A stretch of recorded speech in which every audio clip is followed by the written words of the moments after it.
8h. Merci d'être avec nous depuis 5h ce matin, madame, messieurs, 8h. Vous le savez, c'est le rendez-vous de l'actualité africaine. Marthe Akissi pour vous le présenter. Bonjour Marthe. Bonjour Adassa.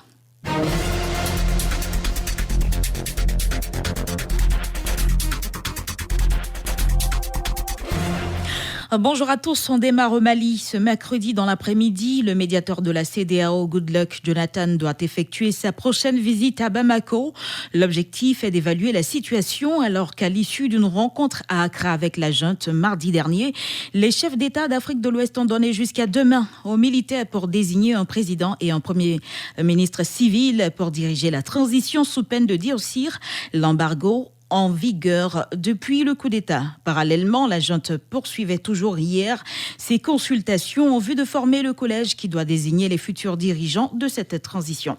Et parlons toujours du Mali, le ministre algérien des Affaires étrangères Sabri Boudakoum a débuté hier une visite de travail à Bamako, sa deuxième en moins d'un mois. Le diplomate s'est notamment entretenu avec le chef de la junte, le colonel Assimi Goïta. Il est venu plaider pour que les nouvelles autorités s'engagent à poursuivre sa mise en œuvre de l'accord de paix de 2015.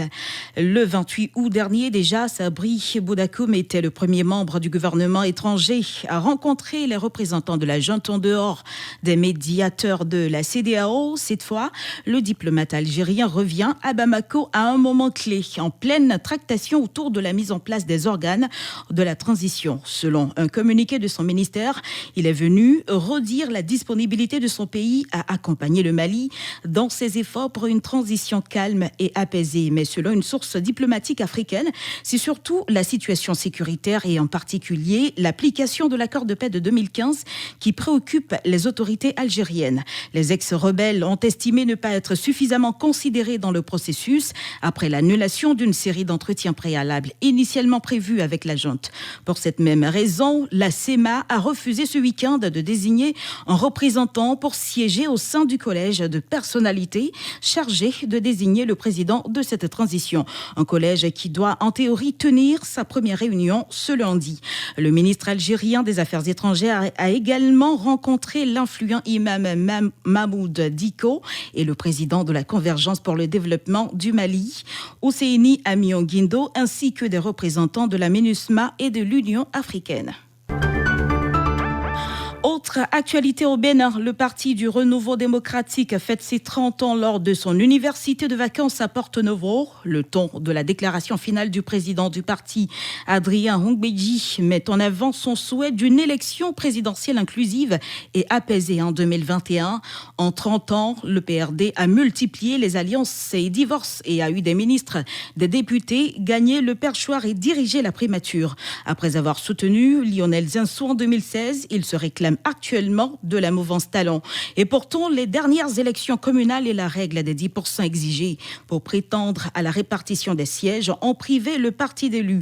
Au pupitre, Adrien Hongbeji ouvre cette séquence sur l'état de la démocratie béninoise et je cite « J'entends souvent dire que la démocratie au Bénin, c'est fini. À cela, je voudrais dire que la démocratie n'est pas finie. » Fin de citation. L'élection présidentielle béninoise est fixée au mois d'avril 2021. Le parti réclame un scrutin avec tous les courants de pensée et d'opinion. Allusion au parrainage nécessaire pour présenter un candidat. Seuls 2 partis de la majorité sont capables de satisfaire aujourd'hui cette exigence. Et puis au Cameroun, l'armée en état d'alerte pour les marches de l'opposition prévues demain. Le ministre de la Défense a placé ce week-end les militaires en état d'alerte pendant 4 jours pour parer aux manifestations de l'opposition. Tout participant à ce mouvement serait passible d'un emprisonnement à vie selon les autorités. On termine en RDC, les ravisseurs auteurs de multiples enlèvements sont traqués par la police. À Kinshasa, la capitale congolaise, des kidnappeurs déguisés en chauffeurs de taxi sont accusés de violenter, de rançonner et d'enlever des passagères sans défense. L'opération Roadblock permet à la police de vérifier tous les véhicules jaunes grâce à des barrages nocturnes. Ces faux conducteurs dépouillent leurs victimes avant de les abandonner.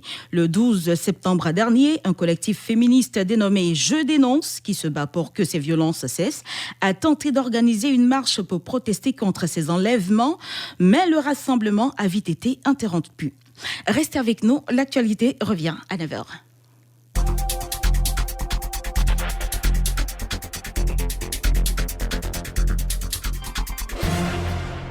Merci à vous, Martha Kissi. Madame, Messieurs, c'était le bulletin Afrique. Nous allons faire toute la place à Adama Bakayoko pour la parole. Est à vous, il est dans la Marawi. Madame, Messieurs, suivez l'intégralité de la parole. Est à vous, on se retrouve juste après, à tout à l'heure. Quand c'est beau, c'est la Marawi.